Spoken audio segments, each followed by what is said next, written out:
గారికి వెంటనే కాళీ సమస్యలు వెంటనే కాళీ సమస్యలు వెంటనే రెడ్డి కాళీ సమస్యలు వెంటనే సిపిఎం జిందాబాద్ సిపిఎం జిందాబాద్ సిపిఎం జిందాబాద్ కాలనీకి రోడ్లు వెంటనే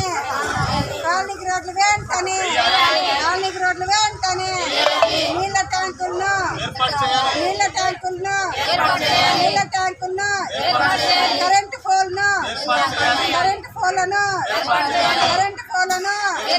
సిపిఎం జిందాబాద్ సిపిఎం జిందాబాద్ మౌలిక సదుపాయాలను వెంటనే కాలనీకి మౌలిక సదుపాయాలను వెంటనే కాలనీకి మౌలిక సదుపాయాలను వెంటనే సిపిఎం జిందాబాద్ సిపిఎం జిందాబాద్